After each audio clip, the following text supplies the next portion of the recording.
Buongiorno e benvenuti nella mia cucina. Quanta roba questa mattina! Quanta roba questa mattina! Per fare che cosa? Ma voi intanto iscrivetevi al nostro canale, mettete un bel like a questa ricetta e per favore condividetela con i vostri amici. Grazie mille. Per fare peperoni ripieni a mo' di nonna.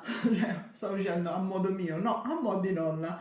Nel senso, Ricetta della nonna. è proprio una ricetta della nonna.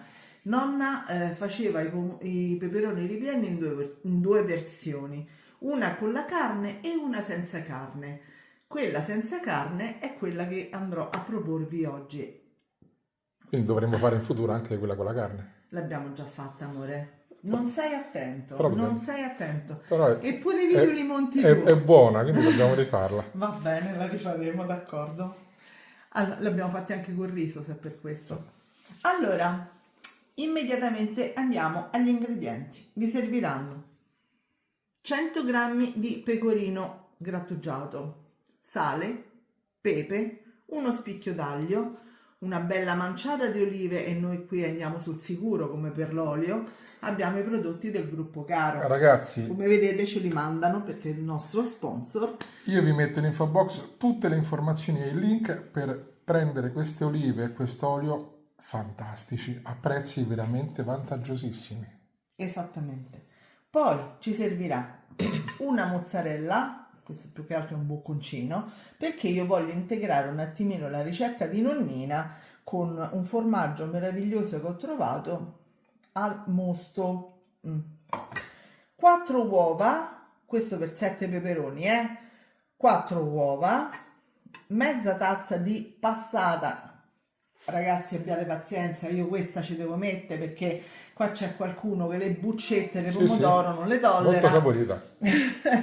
Se no metteteci 4-5 pomodori San Marzano che va benissimo.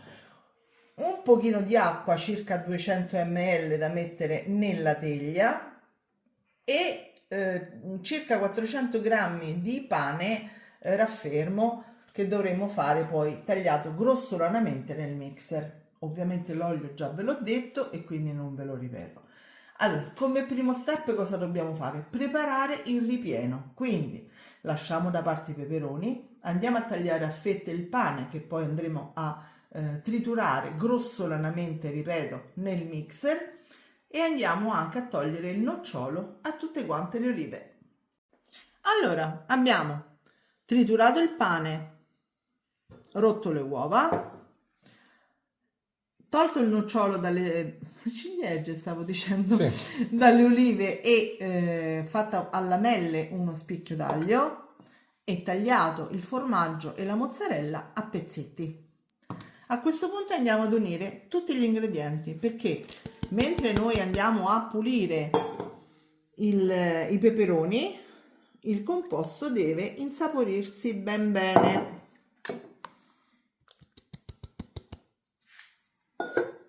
Pecorino, appena un pizzichino di sale perché comunque ci sono le olive che sono saporite, il formaggio, tutto insieme così,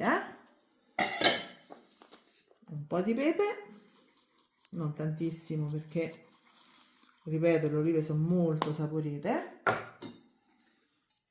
e 4-5 cucchiai di olio. Voilà! Andiamo a mescolare il tutto e lo lasciamo riposare fino a che ovviamente non sono pronti i peperoni che andremo a lavare e a pulire dell'interno. Allora, abbiamo lavato i peperoni, intanto il nostro composto si sta insaporendo ben bene. Andiamo a togliere la parte centrale in questo modo. Quindi sono ognuno monodose, praticamente. Esattamente. E ovviamente andiamo a togliere anche l'anima e i semi. Ragazzi, nel frattempo mi scrivete nei commenti la città da dove ci state guardando, perché io sono sempre molto molto curioso. Guardate che belli. Eccolo qua. Ognuno di essi andrà spolverato con un pizzico di sale, così proprio dentro, perché se no questi poi dopo rimangono insipidi, no? che non riescono ad insaporirsi con il composto, e andiamo anche a metterci appena un filino d'olio e facciamo la stessa identica cosa che ho fatto con il sale, glielo passiamo in questo modo. Li facciamo tutti e ci rivediamo tra un attimo. Allora, siamo pronti, abbiamo un semino, questo no, abbiamo già messo sale e olio in ogni peperone. A questo punto dobbiamo riempirli, li mettiamo prima nella teglia e cerchiamo di incastrarli, perché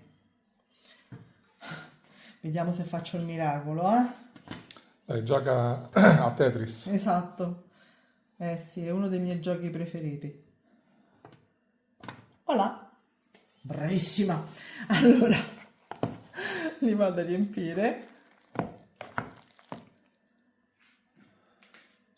ben bene Fino alla sommità. fino alla sommità, ma dovete, come si dice, azzeccare, no? Pigiate bene. Esatto, pigiate bene su ogni peperone, lo riempiamo per bene in questo modo, ok? Poi sopra io metterò una spolverata di pecorino, di parmigiano, per fare un po' di crosticina, però se voi volete non potete anche non metterle, e mettere magari un po' di pan grattato, non è necessario, era tanto per fargli fare un po' di crosticina. Li facciamo tutti? Li facciamo tutti, ci rivediamo tra un po'.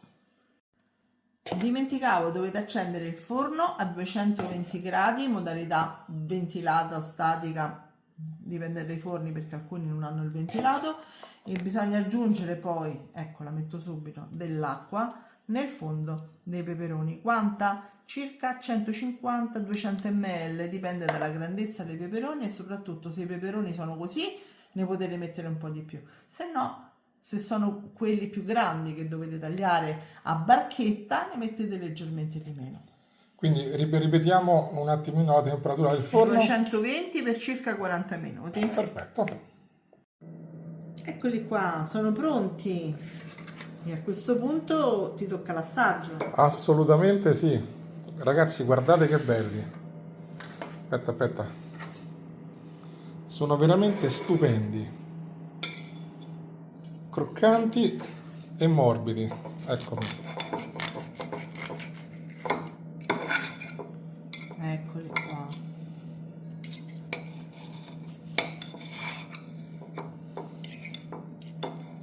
Ce la fai?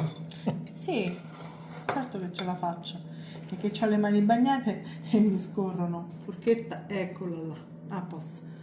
È andato un pezzo di peperone, è pulito il tavolo, ragazzi, se no non gliel'avrei dato e non avrei manco fatto la ricetta. Ragazzi, sono veramente buoni. Ma buoni. Io ve li consiglio, è un ottimo Anche io. piatto unico o secondo, e soprattutto non c'è carne. Quindi Provate a farli perché sono veramente buoni. E poi ci farete sapere. Ci vediamo alla prossima. ciao! Ciao a tutti.